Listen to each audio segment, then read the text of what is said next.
हम सब में से ज़्यादातर लोग जानते हैं कि चुनाव दो प्रकार से होते हैं, एक प्रत्यक्ष और दूसरा अप्रत्यक्ष। प्रत्यक्ष चुनाव जिनमें लोग वोट डालकर अपना प्रतिनिधि चुनते हैं, जैसे सांसद और विधायक, और अप्रत्यक्ष चुनाव जिनमें लोगों के पास प्रत्यक्ष रूप से प्रतिनिधि को चुनने का अधिकार नहीं होता है, जैसे राष्ट्रपति और उपराष्ट्रपति का चुनाव। पर जीवन के लंबे अरसे तक यह पता न चल सका कि अप्रत्यक्ष चुनाव आखिर करता कौन है। देश में 6 अगस्त को उपराष्ट्रपति पद का चुनाव हुआ, तो आज हम उसी विषय के बारे में बात करेंगे कि आखिर उपराष्ट्रपति पद का चुनाव कैसे होता है और करता कौन है।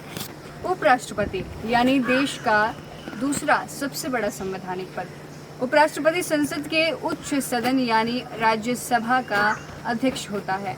इसके साथ ही अगर राष्ट्रपति का पद किसी कारण खाली है या फिर राष्ट्रपति विदेश के दौरे पर होता है, तो उपराष्ट्रपति को राष्ट्रपति की जिम्मेदारियों का निर्वहन करना पड़ता है। वर्तमान समय में एम वेंकैया नायडू देश के उपराष्ट्रपति हैं, जिनका कार्यकाल 10 अगस्त को समाप्त होने जा रहा है।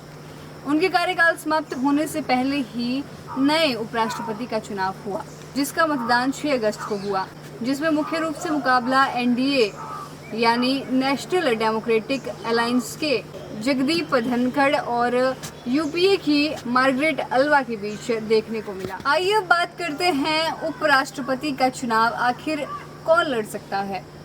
व्यक्ति जो भारत का नागरिक हो और जिसकी उम्र 35 साल से ऊपर हो, जो राज्यसभा का सदस्य बनने के लायक हो और जिसे भारत सरकार या किसी राज्य सरकार से कोई वेतन नहीं मिलता हो, ऐसा व्यक्ति उपराष्ट्रपति पद का चुनाव लड़ने के योग्य है। इस चुनाव के लिए चुनाव आयोग नोटिस जारी करता है, जिसके बाद इच्छुक व्यक्ति अपना नामांकन दर्ज करवा सकता है। उपराष्ट्रपति पद के लिए अभ्यर्थी का नाम 20 मतदाताओं के द्वारा प्रस्तावित और 20 मतदाताओं के द्वारा समर्थित होना जरूरी है। साथ ही उम्मीदवार को 15,000 रुपये की जमानत राशि जमा करवानी पड़ती है। प्रत्याशी निर्वाचन अधिकारी को लिखित में नोटिस देकर नाम वापस भी ले सकता है। उपराष्ट्रपति चुनाव में वोट विधानसभा चुनाव या लोकसभा चुनाव की तरह नहीं दिए जाते हैं और ना ही मतों की गिनती उस तरह से होती है। उपराष्ट्रपति का चुनाव निर्वाचक मंडल यानी इलेक्टोरल कॉलेज करता है। इस पद पर चुना गया व्यक्ति सांसदों की पसंद का होता है। संसद के दोनों सदनों के सभी सदस्य यानी निर्वाचित और मनोनीत एकल संक्रमणीय मत द्वारा अनुपातिक प्रतिनिधित्व प्रणाली यानी कि प्रोपोर्शनल रिप्रेजेंटेशन मेथड के आधार पर मतदान के माध्यम से करते हैं। राष्ट्रपति चुनाव की तरह राज्य विधानसभा के सदस्य इनमें भाग नहीं ले सकते हैं।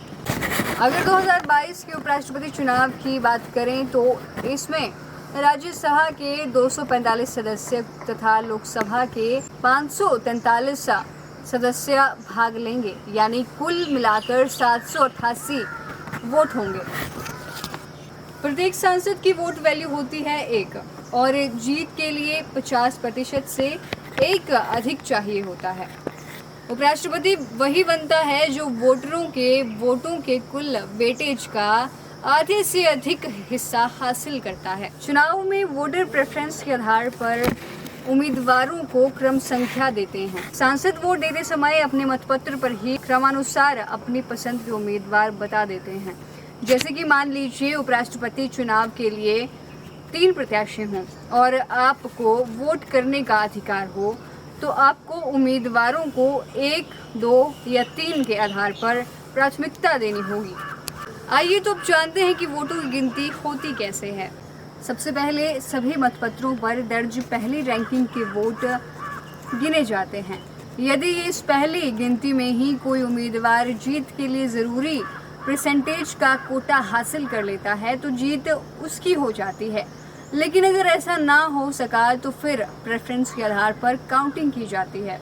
सबसे पहले उस उम्मीदवार को बाहर किया जाता है जिसे पहली काउंटिंग में सबसे कम वोट मिले, लेकिन उसे प्राप्त वोटों से यह देखा जाता है कि उसकी दूसरी पसंद के कितने वोट किस उम्मीदवार को मिले हैं।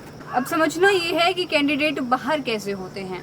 दूसरी रैंकिंग के वोट ट्रांसफ़र होने के बाद सबसे कम वोट वाले उम्मीदवार को बाहर करने की नौबत आने पर अगर 2 उम्मीदवारों को सबसे कम वोट मिले हों तो बाहर उसे किया जाता है जिसके पहली प्राथमिकता वाले वोट कम हो। आखिर अंत में जीत होती किसकी है? अगर अंत तक किसी को तय वेटेज न मिले तो भी इस सिलसिले में उम्मीदवार बारी बारी से बाहर होते रहते हैं और आखिर में जिसे भी सबसे अधिक वोट मिलते हैं वही विजय होता है। तो ये थी उपराष्ट्रपति पद के चुनाव के बारे में पूरी जानकारी। इस तरह की तमाम जानकारियों से जुड़े रहने के लिए हमारे YouTube channel the news warrior को सब्सक्राइब करें।